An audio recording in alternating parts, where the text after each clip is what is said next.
Walitti qarshii meeqa ta'e? 350. Kaashiidhaan hin qabanne kaardiidhaan narraa fudhu. Hello bareeddu. Haay. Baay'ee bareedda qashtii.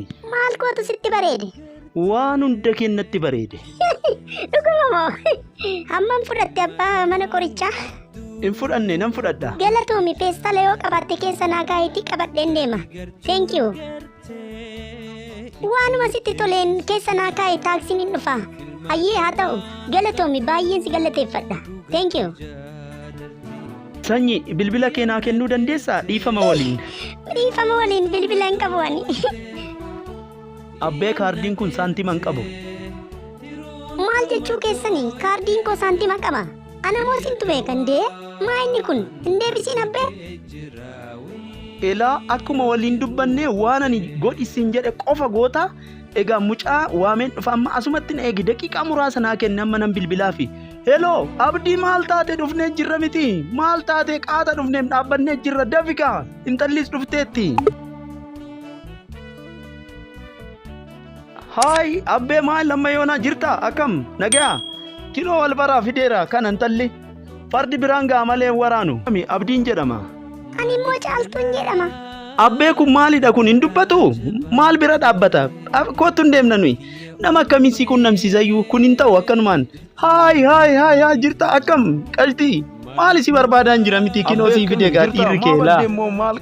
Kottaatis hin taatu sanuma naannoon kun waan tokko waan ta'u hin jiruun jedhe. Naannoo kana dhufuu anatu balleesseen jedhe maal ta'e dhiira maaltu jira?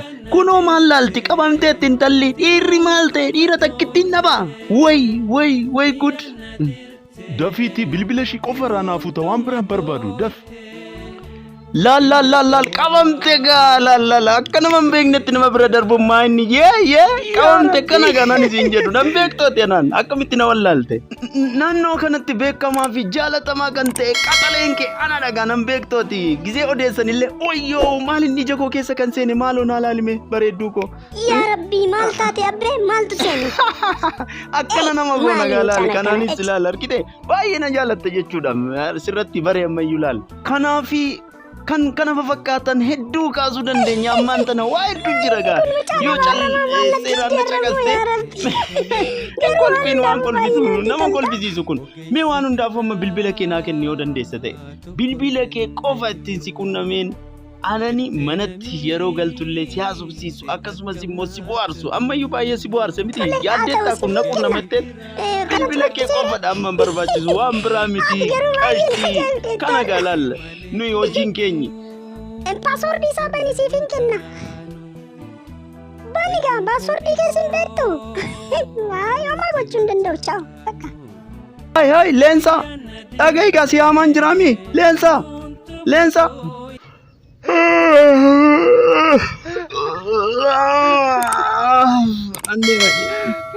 Andeema. Maa inni ati? Andeemaan kun. Andeema maa guddistaati? Moosiif hin galuuyi nan deebi'a gaa. Asooluun qaba buleen asooluu qaba maal taateeti?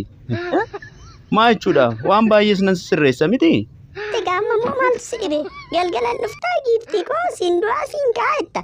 Amma moo nan deemaa jetta akkanumatti deemuun kun maa inni? Yeroo hunda lafa abbaa kee bajjii kamiin qoteesseetti funyaan kee qabeen sirraa fudha. Maa jechuudha waan akkana qo'i sii gala amma gaaf tokko sii gala. Maal haasaa jirta? Maa jechuudha? Waan akkanaa maa hojjetu inni bakka. akkanaa kun ani naaf hin galle ana techaa. Siin galle jechuudha. Qo'i sii gala amma yeroo horiin galu. An kanaan achi argita amma akkatti si baatee maal akka gootu? Ani immoo maaliin godhatteeti harka kee irra hin jiraami bakka na dhiisisiin jedheerani gaaf meeqas sitti ma. Siin jedheen godheelani siin jedhe qofa godhii siin jedheen. Bariidhuma barii ati maal na lakkaftaa akkanumaan bakka milkii koon balleessinani ganamaan yoo nattaafe haafu malee waan kee. Akka gudii amma immoo akkasitti haafu in argita amma kana booda ana balleessaa qabam. Anis immoo rakkinan qaba galgalli kisee ga'u bakka seenii maaliin siin jedhan maaltu maal natti fide ijoollee. Akkana dubbii bakka ta'uu dide. Waanumaan garaagaruu siin qabu kana booda ammaa qabdee akka natti hin dubbanne bakka hin dubbatiin siin jedheera yaada keeti. Ciao bakka nagaan ooli. Carraa gaarii siif haa ta'u.